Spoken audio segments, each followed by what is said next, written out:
Hello guys, আজ আমি করতে চলেছি লিমকা বিশেষ লেবু শরবতের চ্যালেঞ্জ। দেখা যাক কোনটা খেতে বেশি ভালো লাগে। চলো চ্যালেঞ্জটা করার জন্য প্রথমে লাগবে একটা লিমকা, তারপর লাগবে একটা পাতি লেবু।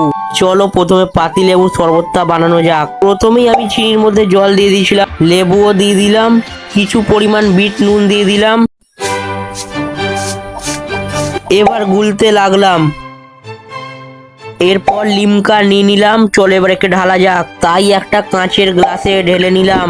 যতক্ষণ আমি ঢালছি তোমরা কি একসাথে সাবস্ক্রাইব আর লাইক করতে পারবে? এইটুকুনি লিমকা আমি কি করবো কমেন্টে জানাও। চলো প্রথমে লেবুর শরবতটা ট্রাই করা যাক, খেয়ে এর রেজাল্ট দেবো।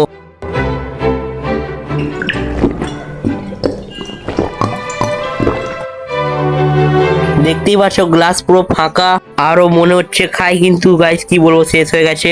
এর রেজাল্ট তো আমি খুব ভালোই দেখলাম। চলো এবার লিমকার পালা। গ্লাস সে পুরো উপজে পড়ছে, মাই গড। এবার খাওয়া যাক।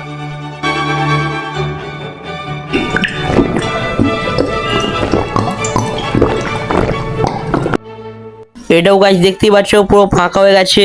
আর আছে কিনা দেখি। ও মাই গড, আর নেই। এর রেজাল্টও ভালোই। তোমরা দুটোকে 10-এর মধ্যে কত দিতে চাও কমেন্টে জানাও। কিন্তু উপকারী হলো বাতিল লেবুর শরবত। এইরকম ধরনের ভিডিও দেখতে হলে চ্যানেলটা সাবস্ক্রাইব করো এন্ড লাইক করো। Tata, bye bye.